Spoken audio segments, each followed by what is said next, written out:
dito tayo ngayon guys, ipinatawag tayo ng ating kaibigan na si Linyo.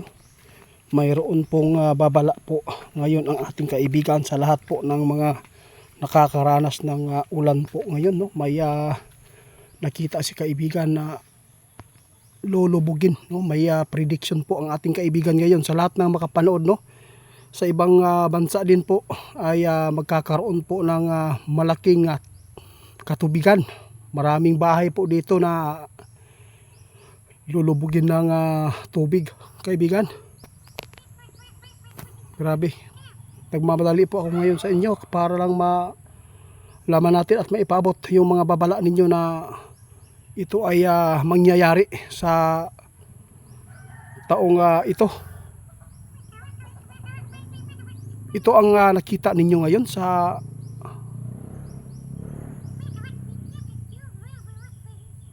nako guys, sa lahat ng makapanood, no, maghanda lagi tayo.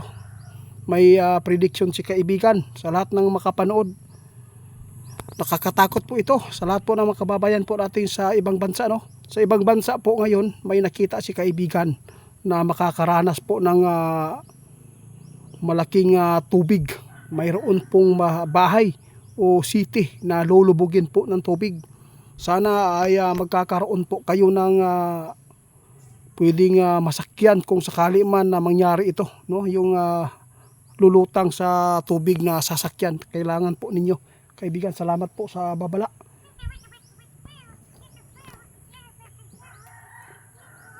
Ito ang nakakatakot ngayon, no?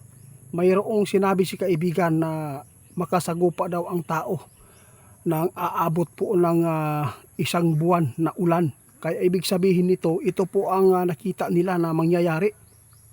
Sus, kaibigan, noon sa naman sa ibang lugar po daw ito guys, sa ibang bansa, sa ibang bansa po ito, no? Huwag na lang po kayo magtanong kung anong bansa. Basta kung sino man po ang makapanood sa atin, kung sino man po yung nagtrabaho at nakatira sa ibang bansa ngayon, kailangan po ninyo na maghanda lagi. Lalo na kailangan po kung nagkakaroon po ng malakas na tag-ulan po doon sa inyo, kailangan mayroon talaga tayong sasakyan na makalutang sa tubig para hindi mapapahamak ang mga bata, no? Hindi lang lindol guys ang delikado, no? Pati ang tubig. Kasi maraming mga tao na hindi magaling lumangoy. Kaya sa lahat ng makapanood, prediction ng ating kaibigan na mangyayari daw ito, no? Sana hindi ito mangyari ngayong taon na to. Pero sinabi ng ating kaibigan, makaranas po daw talaga ang tao sa malakas na pag-ulan at matagal mawala ba ang ulan, no? Aabot ng isang buwan. Ito po yung tandaan po ninyo ng mga prediction ng ating kaibigan na mangyayari dito sa mundo natin. Yung Pilipinas, kaibigan, gusto kong mai-update po.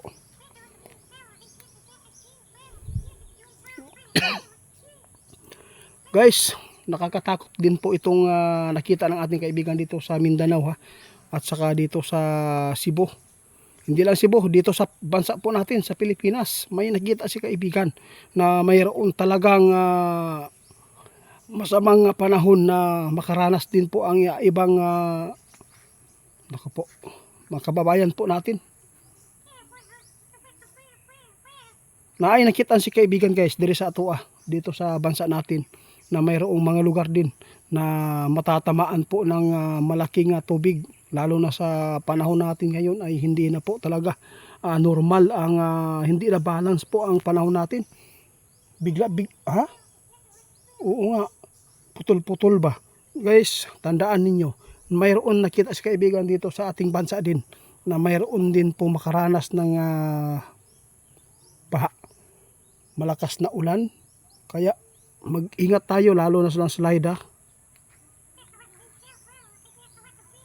Maraming salamat kaibigan sa inyong ipinapaabot po ngayon sa amin, dahil po ay napaka ganda po itong marinig ng ibang tao para makapaghanda at hindi nila ito mapapabayaan ang kanilang mga kamag-anak at mga anak o apo, do.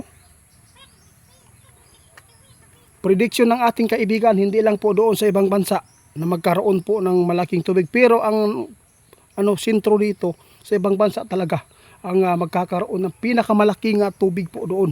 Kaya mag-ingat po ang lahat. Salamat po mga kaibigan, lalo na sa inyong patuloy na pagsuporta sa amin. Sana po ay makuhaan ito ng aral ng mga makapanood at ma-share ito. Kasi mahirap po guys, no? Kikitil din po ng buhay ang tubig, lalo na pag malaki at malakas ang mga pag-agos nito, no? Pwedeng anurin ang mga kabahayan nyo.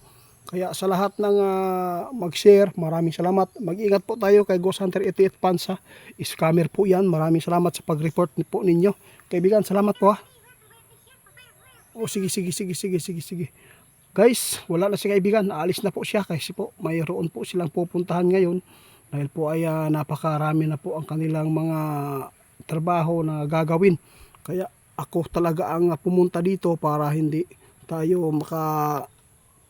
madisturbo ba sa mga dumadaan po doon sa kalsada.